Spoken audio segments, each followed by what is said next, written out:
ईश्वर ने इस प्रकार से एक और बार इस नए साल में 2026 में हमें इस प्रकार से जूम के माध्यम से एकत्रित होकर के एक दूसरे के साथ संगति करने का अवसर दिया। मैं आप सबों के लिए परमेश्वर का धन्यवाद देता हूँ, राजेंद्र भैया का धन्यवाद देता हूँ कि आपने एक और बार मुझे अवसर दिया कि मैं इस प्रकार से आपकी मंडली के साथ में परमेश्वर का वचन बांट सकूं। और परमेश्वर ने अब तक मुझे सुरक्षित रखा, आप सब लोगों को भी अपने अपने स्थानों में परमेश्वर ने सुरक्षित रखा है, इसलिए हम परमेश्वर का धन्यवाद देते हैं। आइए हम अपने अध्ययन को जारी रखते हैं जो पिछले साल हमने शुरू किया था, और जल्द ही यानी मैं चाहता हूं कि ये आखिरी सत्र हो जिसके बाद हम, अगर परमेश्वर ने चाहा तो कुछ और विषय पर ध्यान देंगे। हम परमेश्वर को जानना, प्रभु यीशु मसीह जो हमारा उद्धार करता है उसे जानना, उसे पहचानना, उसके विषय में हम पढ़ने का और सीखने का प्रयास कर रहे हैं। क्योंकि मसीही होने के नाते, जिस प्रकार से नाम में ही मसीही है, मसीही क्रिश्चियन यानी मसीह के पीछे चलने वाले, मसीह के अनुयायी, जब तक हम अपने परमेश्वर को पहचानेंगे नहीं तो हम उसके पीछे चलने वाले बनेंगे नहीं। और हमारे लिए बहुत आसान है इस बात को कह देना कि मैं मसीही हूं, पर मसीही होने का सच्चा प्रमाण यह है कि जीवन में दिन प्रतिदिन मसीह दिखता जाए, जीवन में दिन प्रतिदिन मसीह दिखता जाए, मेरे और आपके चाल चलन में प्रभु यीशु मसीह उठ करके दिखे, लोगों को यह समझ में आए कि ये मसीही है, अर्थात ये मसीह के समान, मसीह के रूप में, मसीह के चाल चलन में चलने वाला एक विश्वासी है। वही विश्वासी असल में सच्चा विश्वासी है। हमारे विश्वास की परख ही यह है कि हम कितना अधिक दिन प्रतिदिन अपने प्रयासों से वचन आधारित जीवन जी पाते हैं। वचन जो परमेश्वर था, वचन जो देहधारी हुआ, वचन अर्थात परमेश्वर का ज्ञान, अर्थात परमेश्वर स्वयं। हम परमेश्वर को, प्रभु यीशु मसीह को वचन के द्वारा पहचानते हैं, उसके स्वभाव को, उसके चरित्र को, उसके व्यवहार को और उसकी पवित्रता को, और इन प्रकार की हर एक वस्तुओं को जो हमारे प्रभु से संबंध रखती है, वो सारी चीजों को हम उस वचन से ही पहचानते हैं। तो एक सच्चा मसीही वह है जिसके जीवन का सर्वोपरि यानी सबसे महत्वपूर्ण कार्य यह होगा कि मैं प्रभु के समान बनूं, मैं वो चीज कर पाऊं जो प्रभु को प्रसन्न करती हो। मुझे परमेश्वर ने अन्य लोगों से अलग करके, एक पवित्रता दे करके, अपने पवित्र लोहू के द्वारा मुझे मोल लेकर के, छुड़ा करके अलग किया है, ताकि मैं परमेश्वर के पुत्र को, परमेश्वर के स्वभाव को, परमेश्वर के चरित्र को दूसरों के ऊपर प्रकट कर सकूं।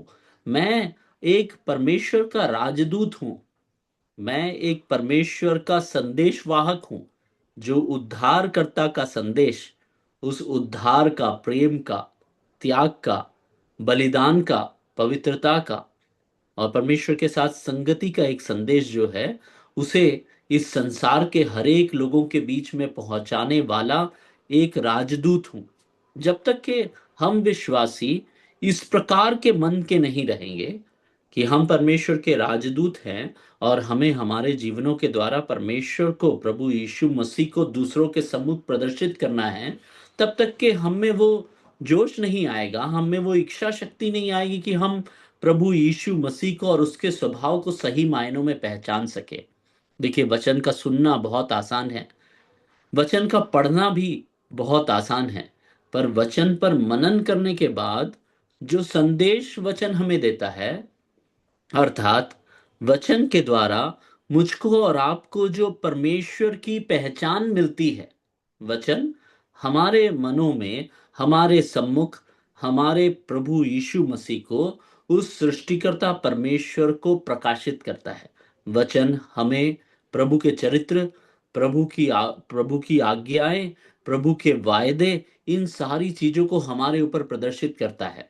जब परमेश्वर का ये सारी बातें, जो परमेश्वर का चरित्र है, उसका स्वभाव है, ये जब हम पर प्रदर्शित हो जाती है वचन के सुनने और वचन के पढ़ने और वचन का मनन करने के द्वारा, तब हमारे क्रिया की बात आती है, जो हमारे विश्वास के द्वारा प्रदर्शित होता है कि हम विश्वास में कितने दृढ़ हैं और हम अपने परमेश्वर के पीछे कितने हो लिए हैं। उसका प्रदर्शन अपने कामों के द्वारा, मेरे चाल चलन के द्वारा, अपने जीवन में मसीह को अपनाने के द्वारा होता है। तो हमारे लिए यही एक कार्य परमेश्वर ने निर्धारित किया है कि हम मसीह के चाल चलन में चलने वाले बन सके, परमेश्वर को पहचाने। और मैं चाहता हूं कि आज के साथ में इस बात को समाप्त हम करने की कोशिश करेंगे। इसीलिए आइए हम पढ़ेंगे यूहन्ना रचित सुसमाचार, उसका 21वां अध्याय। यूहन्ना रचित सुसमाचार, उसका अध्याय 21, उसका 1 से लेकर के 13 तक के वचनों में हम पढ़ेंगे। 1 से लेकर के 13 तक के वचनों में कोई भी भाई इसमें अगुवाई कीजिएगा। इन बातों के बाद यीशु ने अपने आप को तिबिरियास झील के किनारे चेलों पर प्रकट किया और इस रीति से प्रकट किया। समौन पतरस और थोमा जो दिदुमुस कहलाता है, और गलील काना नगर का नतनएल और जब्दी के पुत्र और उसके चेलों में से दो और जन इकट्ठे थे। शमौन पतरस ने उनसे कहा, मैं मछली पकड़ने को जाता हूँ। उन्होंने उससे कहा, हम भी तेरे साथ चलते हैं। सो वे निकलकर नाव पर चढ़े, परंतु उस रात कुछ न पकड़ा। भोर होते ही यीशु किनारे पर खड़ा हुआ, तो भी चेलों ने ना पहचाना कि ये यीशु है। तब यीशु ने उनसे कहा, हे बाल को, और क्या तुम्हारे पास कुछ खाने को है? उन्होंने उत्तर दिया कि नहीं। उसने उनसे कहा, नाव की दहानी और जाल डालो तो पाओगे। तब उन्होंने जाल डाला, और अब मछलियों की बहुतायत के कारण उसे खींच ना सके।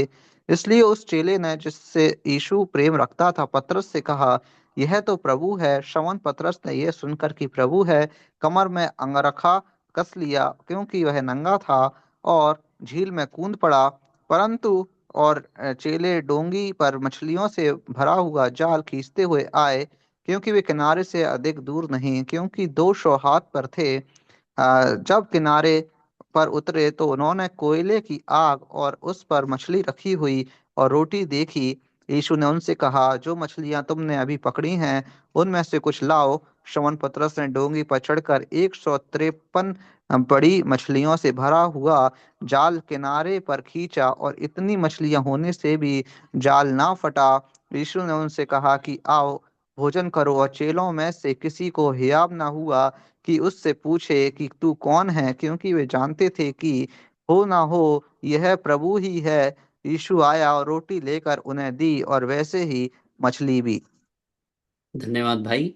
अ, आप सब लोगों को ये भाग बहुत अच्छी तरह से मालूम है। आप लोगों ने कई बार इस भाग को पढ़ा होगा।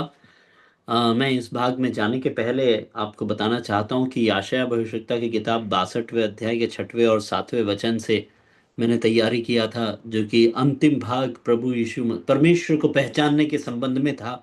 मैं चाह रहा था कि मैं उसमें से बातें करूं, पर पिछले सप्ताह मुझे अवसर मिला कि एक परमेश्वर के भक्त हैं जेकब वी थॉमस, जिन्होंने मॉर्निंग मेडिटेशन लिया था प्रे फॉर इंडिया के सुबह के कार्यक्रम में, और उसका अनुवाद करने का मुझे सौभाग्य मिला था। तो उस दौरान उन्होंने इस भाग में से बहुत ही प्रेरणादायक एक वचन दिया था, और मैं इसीलिए उस वचन ने ऐसा मेरे हृदय पे छाप छोड़ा कि मैं उसी के आधार पर इस भाग को समाप्त करना चाहता हूं कि हम बदलते जाते हैं, पर हमारा परमेश्वर बदलता नहीं है। हम जब पहचान में बढ़ रहे हैं, तो हम इकबोत के समय से लेकर के पढ़ते हुए यहाँ तक के आए हैं। हमने बहुत सी बातों को प्रभु यीशु मसीह के और हमारे उद्धारकर्ता सृष्टिकर्ता परमेश्वर के पहचान के विषय में बहुत सी बातों को पढ़ा है, बहुत सी बातों को पढ़ा है। और उन बातों ने हमें प्रोत्साहित किया है कि हम उसकी पहचान में बढ़ें और अपने कर्मों में उन बातों को दिखाएं। यहाँ पर मैं चेले और प्रभु यीशु मसीह, दो अलग अलग चरित्र हैं। चेले जो कि पिछले 3.5 साल से प्रभु यीशु मसीह के साथ थे, जो हर कदम पे उनके साथ थे, जिन्होंने प्रभु यीशु मसीह की सेवा की शुरुआत से लेकर के उसे लाजर को मरे हुओं में से जी उठाते हुए भी देखा, कई अंधों को आंखें देते हुए देखा, 5 रोटी से 5,000 लोगों को खाना खिलाते हुए उन्होंने बहुत करीब से देखा, वे उसके भागीदार थे।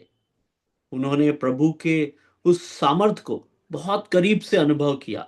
दूसरों के लिए शायद वो सुनी हुई बात होगी, या एक अनुभव या दो अनुभव रहा होगा, परंतु ये शिष्य जो थे 12, इनके लिए प्रभु यीशु मसीह सदैव उनके बीच में था, और उन्होंने प्रभु यीशु मसीह की सेवा में उस सामर्थ को और उसके परमेश्वर के पुत्र होने के जो अलग अलग प्रमाण थे, उन सारे प्रमाणों को स्वयं अनुभव किया, सारे प्रमाणों को।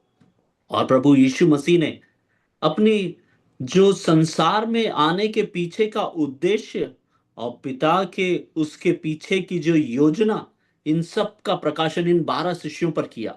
अर्थात वे परमेश्वर की सामर्थ को जानते थे। वे जानते थे कि ये परमेश्वर का पुत्र प्रभु यीशु मसीह है।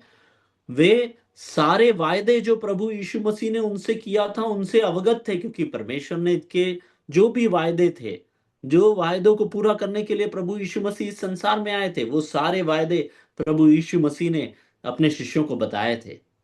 वो परमेश्वर की सामर्थ को जानते थे, वे उसके साथ में रहते थे, उन्होंने वायदों का अनुभव किया। उन्होंने सारी बातों को समझने के बावजूद भी जब निराशा आई, प्रभु यीशु मसीह को पकड़ के ले गए, उसे क्रूस पर लटका करके मार दिए, उसके बाद उसे गाड़ दिया गया, उस कब्र में रख दिया गया। ये सब निराश हो गए, सारे शिष्य निराश हो गए। मेरे प्रियो, आज यह विषय लेने के पीछे का उद्देश्य यह है कि हम भी अपने प्रभु यीशु मसीह को उद्धारकर्ता मान के उसके पीछे हो लिए हैं। हम तो उसके पीछे निरंतर चलने लगे हैं बहुत उत्साह के साथ। हमने उसकी सामर्थ का अनुभव कर लिया है अपने जीवन में। किस प्रकार से उसने अनंत जीवन मुझे दिया है, उसका अनुभव मैंने कर लिया है। मैंने क्रूस की उस उस महान कार्य को, जिसके द्वारा मेरे जीवन में शांति आई, पाप से मेरा छुटकारा हो गया, उसका अनुभव मैंने कर लिया। वो विश्वास मेरा, परमेश्वर के वायदे से मैं अवगत हूं। मैं जानता हूं परमेश्वर के वायदे क्या है। मैं जानता हूं वो अपने वायदे पूरा करने के योग्य है, सक्षम है। वो अटल परमेश्वर है, वो अपने वायदों को जरूर पूरा करेगा। उसने हमें एक धन्य आशा दी है। सारी सामर्थ, सारे वायदे, सारी आशाओं के बीच में और परमेश्वर की महिमा का अनुभव करते हुए एक विश्वासी जीवन जीने के बावजूद भी हो सकता है मेरे और आपके जीवन में भी उस प्रकार की निराशा आ जाए जिस प्रकार की निराशा चेलों के जीवन में आई थी। चेले यहाँ इस अध्याय को अगर हम देखें, 21वां अध्याय यूहन्ना रचित सुसमाचार का, तो यहाँ चेले पूरी तरह से निराश हैं। उनके लिए कोई रास्ता ही नहीं बचा। उनका जो नेता था, जिनके पीछे वे हो लिए थे, अपने मछुआरे का काम छोड़ करके दूसरे काम में लग गए थे। अपनी उस बुलाहट को उन्होंने सुन लिया था कि प्रभु ने बुलाया और मैं अपना काम छोड़ करके उसके पीछे हो लिया। उसके साथ में सेवा में भागीदार रहा, हर शिष्य। और उसके बाद फिर जब प्रभु को लेके गए और प्रभु को मार डाला गया और प्रभु कब्र में रख दिए गए, चेले निराश हो गए। मेरे प्रियो, इन्हीं चेलों की जगह मैं और आप भी हैं। और उसी समान मैं और आप भी उसकी उस बुलाहट को सुन लिए थे। प्रभु ने हमें चुना, अन्य लोगों से अलग किया। उस उद्धार का सुसमाचार किसी के माध्यम से मुझे और आपको सुनाया गया। मैंने और आपने उसका उत्तर दिया। हमने प्रभु की उस बुलाहट पर विश्वास किया। रोमियो की पत्री में जो वचन है जिसके द्वारा हम उद्धार पाए हैं, मुंह से अंगीकार करके अपने पापों को मान लिए, प्रभु यीशु मसीह को अपना व्यक्तिगत उद्धारकर्ता मान लिए, एक हम परमेश्वर के साथ में एक वाचा में बंध गए, उद्धार की वाचा। और मैं और आप पुराने कामों को छोड़ दिए। हमने जो पुराना मनुष्यत्व था, जो पाप से भरा हुआ था, उस मनुष्यत्व को त्याग दिया और एक नया मनुष्यत्व परमेश्वर ने हमें दे दिया। पाप रहित जीवन जीने का प्रण लेते हुए, प्रभु यीशु मसीह के पीछे चलने का निर्णय लेते हुए मैं और आप उसके पीछे हो लिए, ठीक उसी प्रकार से जिस प्रकार से वो शिष्य लोग हुए थे। उन्होंने परमेश्वर की बुलाहट को सुन करके उसका उत्तर देते हुए उसके पीछे वे हो लिए थे। ठीक उसी प्रकार से मैं और आप भी प्रभु यीशु मसीह के पीछे हो लिए हैं। विश्वासी जीवन में हम जी रहे हैं। अलग अलग तरह से परमेश्वर अपनी सामर्थ का प्रदर्शन मेरे और आपके जीवनों में कर रहा है। आत्मिक आशीषों को दे करके परमेश्वर हमें चला रहा है। जब प्रभु हमें आत्मिक आशीष दे करके चलाता है तो हर समय एक सा नहीं रहता। शिष्यों के जीवन में भी कितना अद्भुत समय प्रभु के साथ में उन्होंने गुजारा, पर उनके प्रभु को वे पकड़ के ले गए और उसे मार डाला, उसे गाड़ दिया गया। उनके जीवन में निराशा आ गई। पतरस उनसे कहता है, जैसा कि भाई ने अभी यूहन्ना रचित सुसमाचार 21वें अध्याय और उसके दूसरे वचन में पढ़ा, शमौन पतरस और थोमा जो दिदमुस कहलाते हैं, और गलील के काना नगर का नतनीएल और जब्दी के पुत्र और उसके चेलों में से दो और जन इकट्ठे थे। तब तीसरे वचन में पतरस कहता है, निराशा से भरा पतरस क्या कहता है, मैं मछली पकड़ने को जाता हूं। उन्होंने उससे कहा, हम भी तेरे साथ चलते हैं। मेरे प्रियो, मेरे और आपके जीवन में निराशा कई बार आती है। आत्मिक निराशा, सांसारिक निराशा। कई बार हमारे प्रार्थनाओं का उत्तर नहीं मिलता। कई बार ऐसा लगता है कि मानो प्रभु है भी या नहीं। मेरे प्रियो, यह जो भाग है जिसका हम अध्ययन कर रहे हैं, ये हमें यह ढाढ़स दिलाएगा, ये हमें धैर्य दिलाएगा, ये हमें यह निश्चय दिलाएगा कि प्रभु सदैव हमारे साथ में है। हम निराश होकर के अपने पुराने कामों में लौटने वाले न बन जाएं। पतरस ने यहां निर्णय लिया कि मैं मछली पकड़ने जाता हूं। मेरे प्रियो, और उसके पीछे बाकी और लोग भी हो लिए। उन्होंने भी निर्णय लिया, जिस कार्य को छोड़ करके, प्रभु की बुलाहट को सुन करके, प्रभु के लिए जो लोग निकल पड़े थे। यहां पर मैं एकदम ठीक उसका विपरीत वो कर रहा है। निराशा में पड़कर वो कहता है, मैं उसी पुराने काम में जा रहा हूं। मेरे प्रियो, कई बार क्या मैं और आप भी कई बार अपने मसीही जीवन में इस प्रकार से पुराने पापों की ओर फिर जाते हैं क्या? अपने विश्वास में हमारा पतन होने लगता है क्या? या मेरा विश्वास जो दिन प्रतिदिन बढ़ता जाना चाहिए, वचन में दृढ़ होते जाना चाहिए, और उसके बाद फलवंत होना चाहिए, जिसमें के फल दिखना चाहिए, क्या उसकी जगह मेरा विश्वास मुरझाने लगता है क्या? और क्या मैं अपने पुराने पाप में जीवन की ओर जाता हूं क्या? क्या मैं वापस झूठ बोलने लगता हूं क्या? क्या मेरे अंदर में वापस छल कपट आ जाता है क्या? क्या मैं दूसरों से ईर्ष्या करता हूं क्या? क्या मैं घमंडी और अभिमानी हूं क्या? क्या मैं अपने भाई से डाह रखता हूं क्या? क्या मेरे अंदर में बैर है क्या? क्या मेरे अंदर में गलत आदतें हैं क्या? व्यसन है क्या? बुरी बुरी आदतों की अभिलाषा क्या मेरे अंदर पाप को बार बार उत्पन्न करती है क्या? ये सब वो पुरानी आदतें हैं जिनको छोड़ करके प्रभु ने आपको आगे बुलाया है, अपनी पवित्रता में चलने के लिए बुलाया है। इन सारी चीजों का त्याग करके एक पवित्र मसीही जीवन, प्रभु यीशु मसीह को अपना नमूना रख के उसके कदमों में चलने के लिए उसने आपको बुलाया है। पर निराशा, व्याकुल होना हमें बार बार पुराने कामों की ओर ले जाती है। इसीलिए यूहन्ना रचित सुसमाचार उसके 14वें अध्याय के पहले वचन में प्रभु यीशु मसीह कहते हैं कि व्याकुल मत हो, तुम्हारा मन व्याकुल न हो।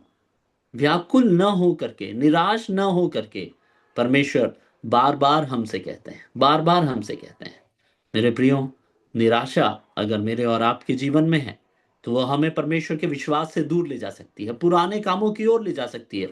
जब ये शिष्य जो प्रभु यीशु मसीह के इतने करीब थे, जिन्होंने प्रभु यीशु मसीह को अपने जीवन में बहुत करीब से अनुभव किया, जब वे पीछे जा सकते हैं, तो मुझे और आपको सावधान रहना चाहिए कि क्या मैं और आप भी इस प्रकार के एक पीछे जाने की प्रक्रिया में आ तो नहीं गए हैं, जो आगे नहीं बढ़ रहा है। मेरे प्रियो, ध्यान दीजिए इस बात पर। जो विश्वासी जीवन में अपने विश्वास के प्रदर्शन में प्रभु यीशु मसीह के समान बनने में दिन प्रतिदिन अगर आगे नहीं बढ़ रहा है, उसमें दिन प्रतिदिन सुधार नहीं आ रहा है, या वो एक स्थिर जगह पर ही खड़ा हुआ है, ना तो बिगड़ रहा हूं ना सुधर रहा हूं, अगर उस परिस्थिति में भी खड़ा है, तो मेरे प्रियो वो विश्वास में पीछे हट चुका है। क्योंकि परमेश्वर ने हमें विश्वास में बढ़ने के लिए और फलवंत होने के लिए बुलाया है। हम पुरानी आदतों की ओर न जाएं। यहां पर मैं शमौन पतरस, जो कि परमेश्वर के द्वारा चुना हुआ था, वह पतरस कहता है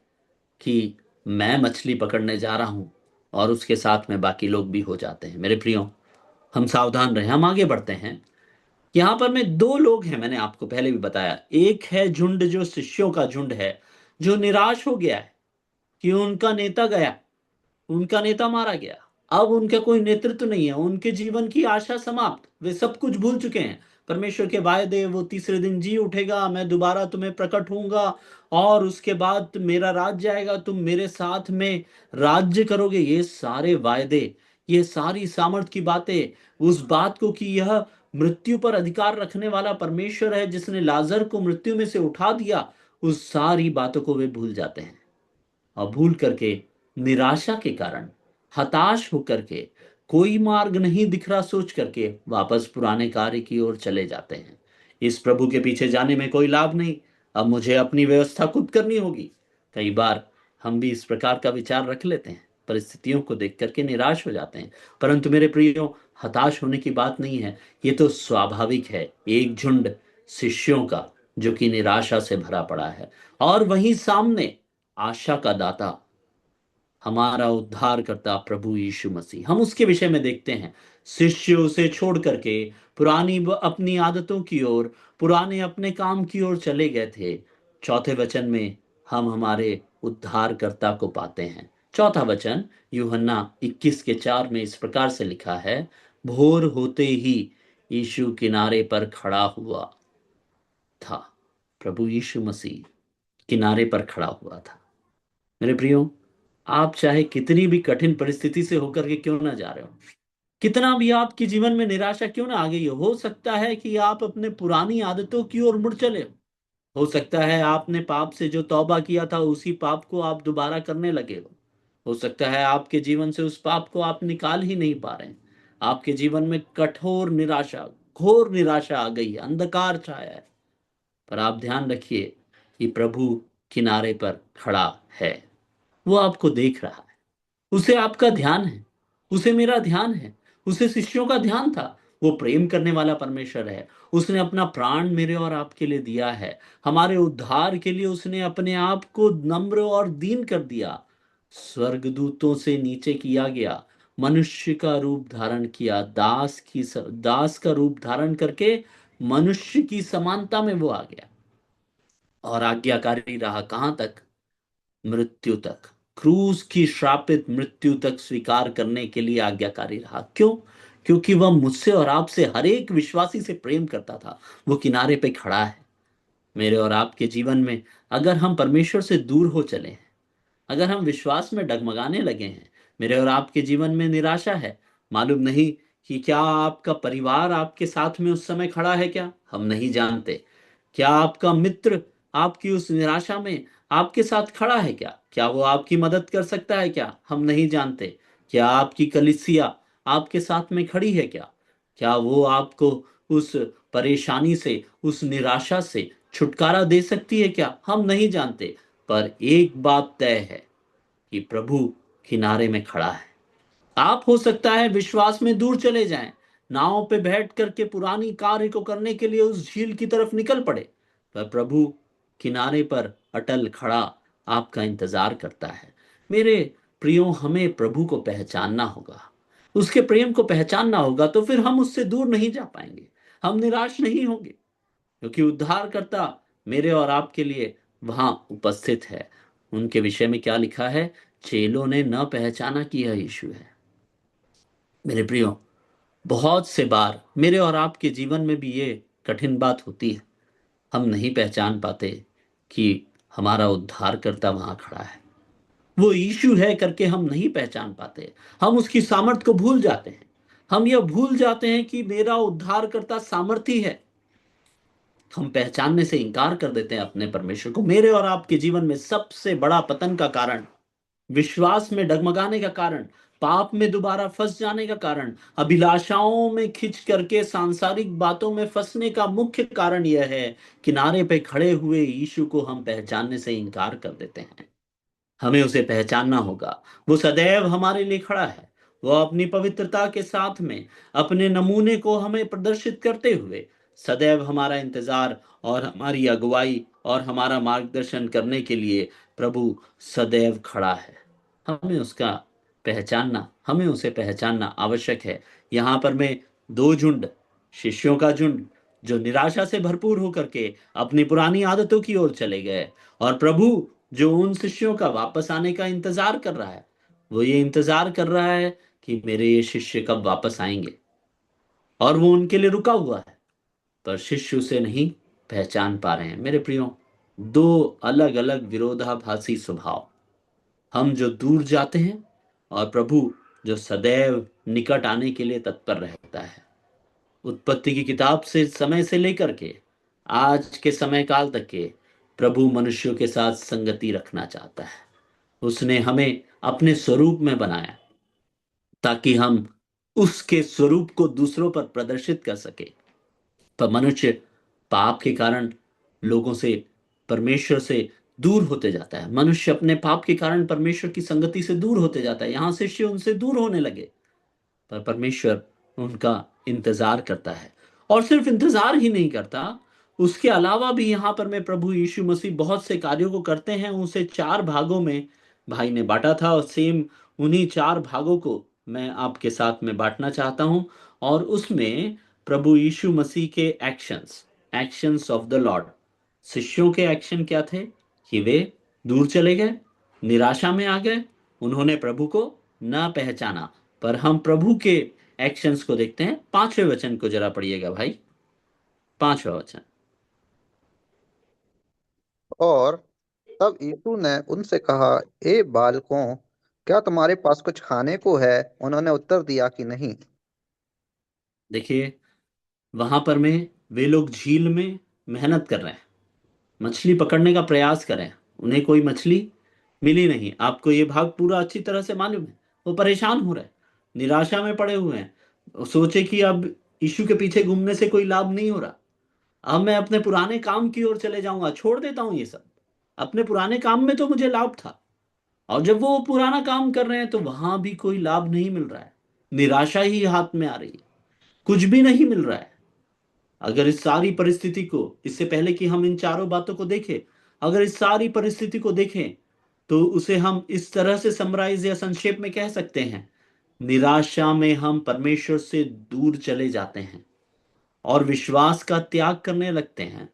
उस समय भी परमेश्वर हमारे लिए विश्वास योग्य रहता है, और अपनी विश्वास योग्यता का प्रमाण वह हमें सबसे बड़ी खेप मछली की पकड़ा करके देता है।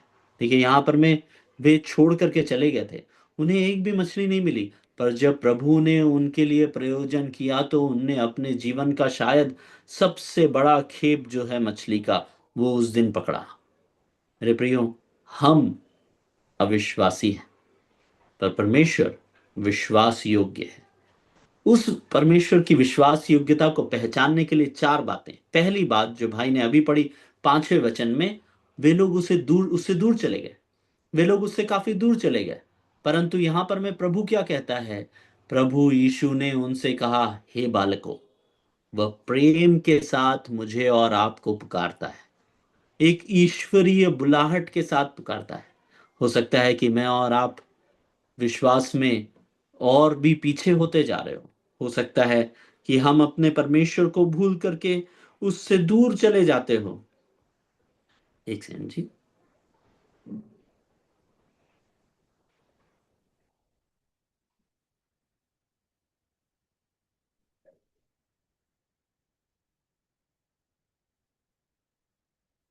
जी, हो सकता है, माफी चाहता हूं, हो सकता है कि हम विश्वास में परमेश्वर से दूर चले जा रहे हैं, परंतु परमेश्वर हमसे यह कहते हैं कि आप हमसे कितने भी दूर क्यों ना हो जाओ, तुम मुझसे कितने भी दूर क्यों ना हो जाओ, मैं तुमसे ईश्वरीय प्रेम और ईश्वरीय बुलाहट के साथ हे बालकों करके तुम्हें पुकारूंगा। पुत्र का स्थान परमेश्वर ने मुझे और आपको दिया है, परंतु हम परमेश्वर के उस पुत्र होने के कोई भी हकदार नहीं है। यहाँ पर मैं शिष्यों को हे बालकों कह के पुकारने का कोई भी कार्य उन्होंने वहां नहीं किया है। पर परमेश्वर मनों को जांचता है, वो जानता है कि ये निराश हो गए हैं, इनके जीवन में जो आशा है वो बुझ गई है। मेरे शिष्य जो हैं वो मेरे वायदों को भूल गए हैं, वे निराश होकर के, मेरा त्याग करके ये अपने कामों पे निकल पड़े हैं। मेरे प्रियो, मेरे और आपके जीवन में भी जब निराशा आती है, तब प्रभु हमें अवसर देता है, वो हमसे प्रेम करता है, वो हमें हे बालकों करके पुकारता है। मेरे और आपके जीवन में ईश्वरीय बुलाहट परमेश्वर की सदैव आएगी, आप चाहे कितने भी बड़े पाप में क्यों ना पड़े हो। कई लोगों को कई तरह की लत है, किसी को व्यभिचार है, किसी के जीवन में शराब का व्यसन है, किसी के जीवन में और कोई बुरी आदत है, किसी के जीवन में लालच है, न जाने किस प्रकार के लत। हमें वो जो लत पड़ जाती है, उस लत से छुटकारा पाने के लिए अलग अलग समय पर परमेश्वर अपनी ईश्वरी बुलाहट से मुझे और आपको बुलाता है। वो कहता है, मेरे प्रिय पुत्र, हे मेरे बालक, मैं किनारे पे खड़ा हूं, तुम क्या कर रहे हो? प्रभु यीशु मसीह उनसे कहते हैं, हे बालकों, क्या तुम्हारे पास खाने को कुछ है। वे जो कार्य कर रहे थे उस कार्य के संबंध में एक सवाल, ईश्वरीय प्रेम के साथ में पूछा गया एक सवाल। मेरे और आपके जीवन में जब हम पाप में फंसे रहते हैं और निरंतर पाप में आगे बढ़ते जाते हैं और परमेश्वर की उस वायदे को भूल जाते हैं, उस चाल चलन से भटक करके दूसरे चाल चलन में आ जाते हैं, परमेश्वर तब भी मेरा और आपका इंतजार करते हैं। और अलग अलग समय पर, हो सकता है आपकी कलीसिया में प्रचारक के द्वारा, हो सकता है जूम मीटिंग में किसी भाई के वचन सुनाए जाने के द्वारा आपको आपके पाप का बोध वो कराता है। कितने बार ऐसा हुआ मेरे और आपके जीवन में जब आपने प्रभु की उस आवाज को किसी भाई के या परिवार के किसी लोगों के माध्यम से सुना कि तू जो ये कर रहा है क्या वो सही है, क्या क्या तेरे पास खाने को कुछ है। हे बालकों, वो कितने प्रेम से मुझे और आपको अवसर देता है कि निराशा से बाहर निकल करके उस सर्वशक्तिमान परमेश्वर की, जिसके लिए कुछ भी असंभव नहीं, उसकी उस आशा को गले से हम लगा सके एक पुत्र के समान, जिसके पास में सारे संसार और सारी वस्तुओं का अधिकार है। वो सारी वस्तुओं का अधिकारी आपका और मेरा इंतजार करता है और अपनी उस ईश्वरीय बुलाहट से प्रेम के साथ मुझे और आपको मेरे पाप के बीच में भी याद दिलाता है और बुलाता है कि इस मार्ग को छोड़ करके वापस मेरे पास आ जा। वहां खाने को कुछ नहीं है, यहाँ अनंत जीवन है, यहाँ पवित्रता है, यहाँ परमेश्वर के साथ सहभागिता है, यहाँ अनंत काल तक स्वर्ग का राज्य है। वहां रोना और दांत पीसना ही है।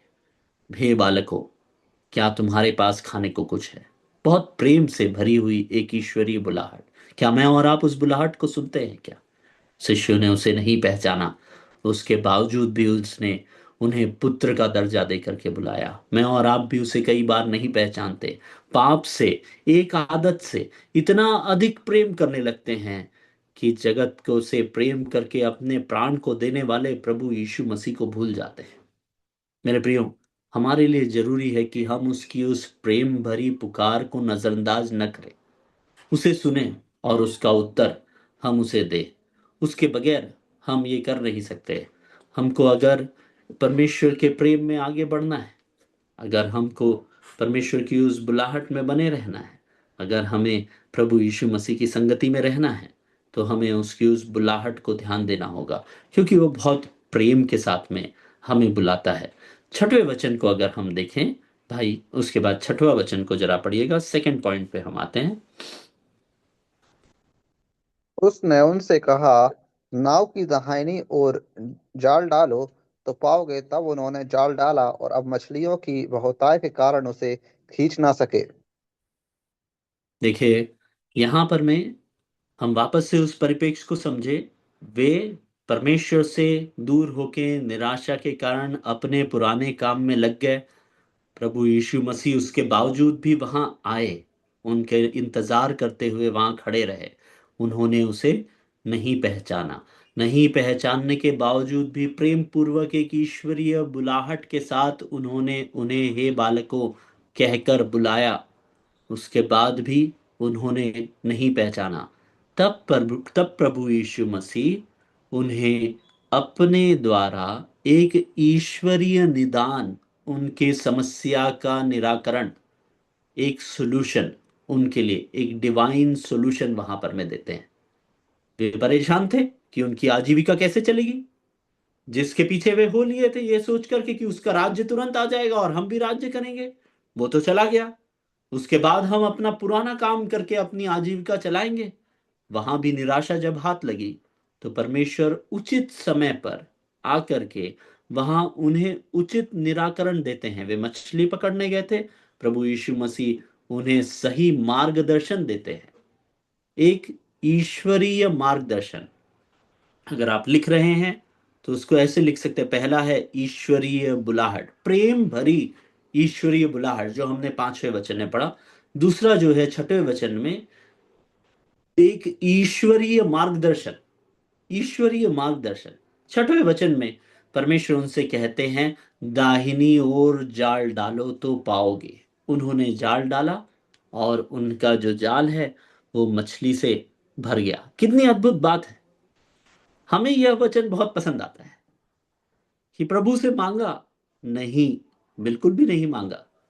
प्रभु मन से ही जान गए कि इनको क्या समस्या है, और उस समस्या में परमेश्वर ने मार्गदर्शन भी कर दिया कि जाल वहां डाल और मिल जाएगा। हम इस वचन के आधार पर में परमेश्वर के पास अपनी समस्याओं को लेकर के जाते हैं, सांसारिक समस्याओं को, कि प्रभु मछली की कमी बहुत है, पैसे के तौर पे, कार के तौर पे, पढ़ाई के तौर पे, नौकरी के तौर पे, स्वास्थ्य के तौर पे। बिल्कुल जाना चाहिए, अधिकार है पुत्र का, वो अपने पिता के पास जाकर के अपनी समस्या बता सकता है। पर समस्या का क्या निराकरण करना है, उसका मार्गदर्शन पिता देता है। इस बात पर गौर कीजिए, समस्या का क्या निराकरण है, वो समस्या का समाधान क्या है, वो पिता तय करता है, और उसका मार्गदर्शन पुत्र को देता है। तो हम जो प्रिय बालक हैं परमेश्वर के, जब हम समस्याओं में रहते हैं, आत्मिक और सांसारिक, तो हम अपने आप को परमेश्वर के सम्मुख जब दीन करते हैं, परमेश्वर हमें मार्गदर्शन देते हैं। वो मार्गदर्शन हाँ हो सकता है, वो मार्गदर्शन ना हो सकता है, वो मार्गदर्शन चुप्पी भी हो सकती है परमेश्वर की। देखिए मेरे प्रियो, वहां परमेश्वर ने शिष्यों को कहा दाहिनी ओर जाल डालो। उन्होंने दाहिनी ओर जाल डाला, तो चेलों से उसने कहा जाल डालो तो पाओगे। तब उन्होंने जाल डाला, और मछलियों की बहुतायत के कारण उसे खींच न सके। आज्ञा जैसी मिली थी, जो मार्गदर्शन परमेश्वर ने दिया था, वह ईश्वरीय मार्गदर्शन का वैसा ही पालन उन्होंने किया जैसा कि उन्हें करने को कहा गया था। मेरे और आपके जीवन में कई बार हम परमेश्वर के वचन के मार्गदर्शन को आड़े रख करके उसके विपरीत अपने स्वयं के बनाए हुए मार्गों पर चल करके आशीष प्राप्त करने का प्रयास करते हैं। हम आशीष कैसी चाहिए वैसा बना के परमेश्वर के सम्मुख प्रस्तुत करते हैं, और यह उम्मीद करते हैं कि मेरे द्वारा लगाई गई अर्जी को जैसे का तैसा परमेश्वर मुझे देगा। जब पुत्र को कोई समस्या है और वो पिता के पास आकर के कुछ मांगता है, तो पिता को मालूम है कि पुत्र को क्या देना है, कैसे देना है, वो पुत्र उस क्षेत्र तक कैसे पहुंच पाएगा, उन सब का मार्गदर्शन पिता को मालूम है। और जब पिता मार्गदर्शन देता है, उसको सुन करके, उसे एक ईश्वरीय मार्गदर्शन मान करके, उसे वो अहमियत दे करके अगर हम अपने जीवनों में चलेंगे, तभी हम विश्वास में निराश होने से बचते रहेंगे। क्योंकि प्रभु की पहचान अगर हमको है, अगर प्रभु यीशु मसीह को हम पहचानते हैं, परमेश्वर को ठीक ढंग से जानते हैं, तो हम यह जानेंगे कि वो सही मार्गदर्शन, ईश्वरीय मार्गदर्शन देकर के हमें तृप्त करने वाला परमेश्वर है।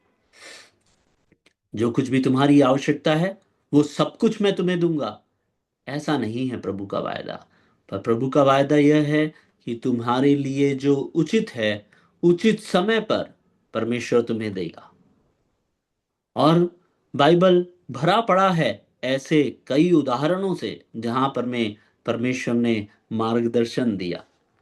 और सिर्फ आवश्यकताओं को पूरा करना ही मार्गदर्शन नहीं है। निराशाओं में, जब इस्राएल निराशा में था गोलायत को देख करके, और गोलायत के सम्मुख लड़ने के लिए वो विफल था, तब परमेश्वर ने मार्गदर्शन के तौर पर वहां दाऊद को भेजा, और उसने दाऊद का उपयोग किया अपनी महिमा को दूसरों के सम्मुख प्रदर्शित करने के लिए। दाऊद ने पूरे समर्पण के साथ उस कार्य को जब पूरा किया, तब उसके द्वारा सारे इस्राएल के लिए प्रयोजन हो पाया। तो प्रयोजन जो है, हम उस पर ध्यान देते हैं कि मुझे क्या चाहिए, पर कैसे उस कार्य को हम पहुंच पाएंगे, उसमें परमेश्वर का वचन जो आज्ञा, जो मार्गदर्शन देता है, जो पथ परमेश्वर की आज्ञा से मेल खाता है, उसको करने से हम चूकते हैं, इसीलिए हम निराश होते हैं। मेरे प्रियो, यहां पर मैं निराश शिष्य लोग, आज के समय काल में हम निराश विश्वासी लोग, जो अपने परमेश्वर को पहचान से भटक गए हैं, जो उसे सही ढंग से नहीं पहचान रहे, वो खड़ा है किनारे पे, उसकी उस प्रिय बालकों वाली आवाज जो हमें बार बार पाप का बोध दिला रही है कि जीवन में तुम्हारे ये पाप है, इसका त्याग करो और साथ में मार्गदर्शन दे रही है कि इसके बदले ऐसा करो। परमेश्वर के वचन में सब कुछ स्पष्ट तरीके से मार्गदर्शन दिया हुआ है। हम उस मार्गदर्शन को अपनाने से भी इनकार कर देते हैं और भी अधिक निराशा में जाने लगते हैं। यहाँ शिष्य लोग इसीलिए आशावान हो सके क्योंकि उन्होंने परमेश्वर के मार्गदर्शन को पूरी तरह से स्वीकार करके वैसा ही किया। तो परमेश्वर ने उनके लिए प्रयोजन किया। हम अगले भाग की ओर आएंगे। दूसरा भाग था परमेश्वर का ईश्वरीय मार्गदर्शन, और तीसरा भाग है ईश्वरीय प्रयोजन, परमेश्वर के द्वारा सिद्ध ईश्वरीय प्रयोजन। हम 9वें वचन को देखें। 9वें वचन में लिखा है, भाई पढ़िएगा। जब किनारे पर उतरे तो उन्होंने कोयले की आग और उस पर मछली रखी हुई और रोटी देखी। देखिए ये लोग क्यों निकल पड़े थे? इसीलिए कि इनको ये लगा कि अब तो कोई आशा नहीं है। आजीविका के लिए ही गए होंगे ना मछली पकड़ने। ऐसा तो नहीं कि बहुत दिनों से हम प्रभु का इंतजार करते करते बोर हो गए हैं। मुझे नहीं लगता कि उस कारण से या अपने मन को संतुष्ट करने के लिए वो गए होंगे, परंतु उन्होंने यह सोचा होगा कि हमें मछली पकड़ करके कुछ आजीविका चलानी चाहिए जिसके द्वारा हम रोटी और मछली खा सके। उनके पास तो नहीं रही होगी। पर जब वे किनारे उतरे, देखिए ये शब्द बहुत ही अहमियत रखता है। थोड़ी देर पहले हमने तीसरे वचन में क्या पढ़ा था? मछली पकड़ने को जाता हूं, किनारा छोड़ करके वे झील में चले गए पुरानी आदतों की ओर। उसके बाद प्रभु ने उन्हें ईश्वरीय बुलाहट से बुलाया। मेरे और आपके जीवन में भी हम जब पापों में पड़ जाते हैं, परमेश्वर की आवाज वचन के द्वारा, सिखाने वालों के द्वारा, परिवार के लोगों के द्वारा, माता पिता के द्वारा, अन्य विश्वासियों के द्वारा, कलीसिया में अगुवों के द्वारा, परमेश्वर के वचन के बताने वाले कई लोगों के द्वारा बार बार उस ईश्वरीय पुकार को हम सुन पाते हैं। अगर हम उस ईश्वरीय पुकार को सुनते हैं, किनारे में प्रभु खड़ा है उसे पहचानते नहीं हैं, पर ईश्वरीय पुकार को सुन करके परमेश्वर के वचन में दिए हुए मार्गदर्शन पर चलते हुए किनारे पर जब पहुंचते हैं, झील में चले गए थे, दूर चले गए थे, वापस किनारे पर आ रहे हैं। किनारे पे कौन है? प्रभु यीशु मसीह स्वयं।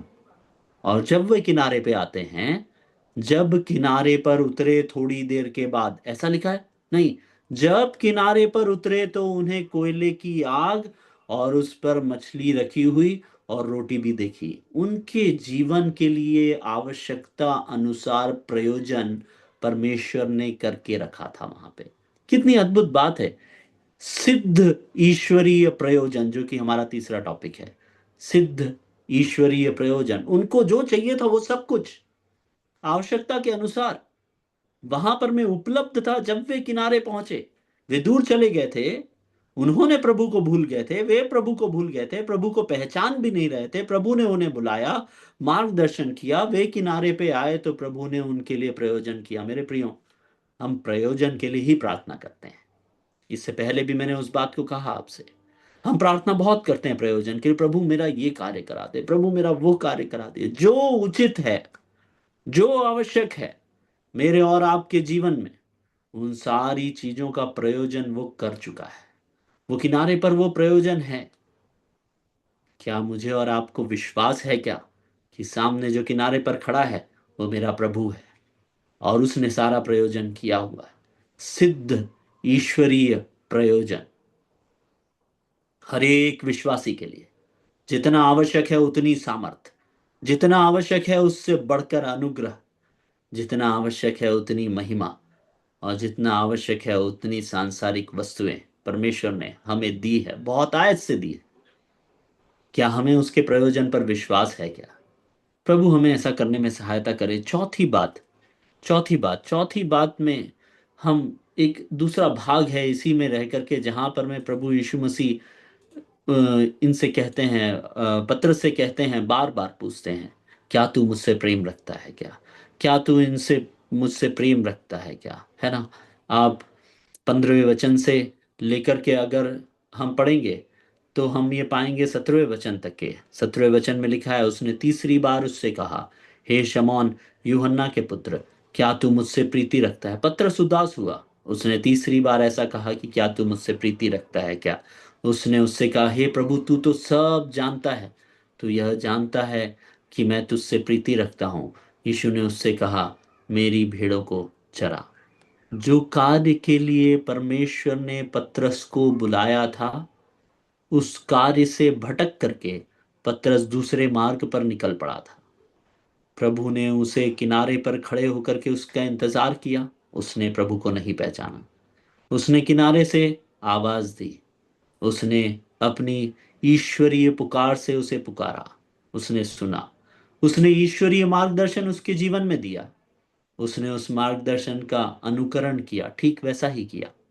तब वो वापस किनारे पे आ पाया और वहां पर में उसे ईश्वरीय प्रयोजन परमेश्वर का मिला। उसे वापस प्रभु मिल गए। वो प्रभु से दूर चला गया था। प्रभु ने उसे बुलाया, अपने पास ला लिया। वापस जब वो आ गया, उसकी पुनर्स्थापना परमेश्वर स्वयं अपने हाथ से करता है। पतरस उसके योग्य नहीं है, पर परमेश्वर उसे उसका वही स्थान उसे वापस देके कहते हैं, तू मेरी भेड़ों को चरा, मेरे पीछे हो ले, मेरा अनुकरण कर। वही पतरस जिसने 3 बार तिरस्कार किया, वही पतरस जो अभी परमेश्वर से दूर चला गया था, मछली पकड़ने पुराने काम में वापस निकल गया था, परमेश्वर पुनर्स्थापित करने वाला परमेश्वर है मेरे प्रियो। मेरे और आपके जीवन में चाहे हम कितने भी निराश क्यों ना हो जाए, कितना अधिक विश्वास का त्याग करने का प्रयास क्यों ना कर रहे हो, अगर हम उस किनारे पे पहुंचेंगे, हम पाएंगे कि प्रभु मेरा इंतजार कर रहा है।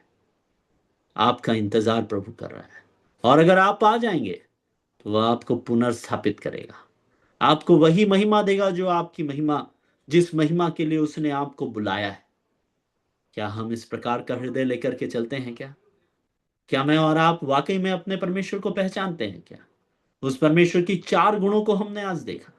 ये चारों गुण हमें इस बात का धैर्य दे कि हम परमेश्वर से दूर न जाएं, पर अपने पुराने पापों में न पड़ जाएं, पर उसके विश्वास में दृढ़ता से बने रहे, ताकि हम उसके राज्य में उपयोगी सिद्ध हो सकें।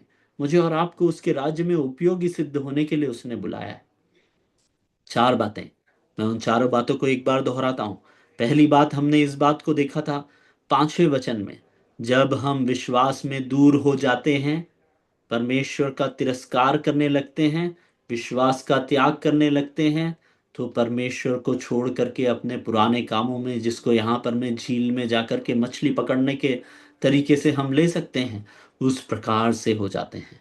तब परमेश्वर क्या करता है? वो किनारे पर खड़ा मेरा और आपका इंतजार करता है। उसे मालूम है कि मेरा पुत्र गया है, तो फिर वो 4 कार्यों को करता है। पहला कार्य, वो हमें अपनी प्रेम भरी पवित्र बुलाहट से बुलाता है, वापस बुलाता है। हे बालकों, हे मेरे पुत्र, वापस आ जा।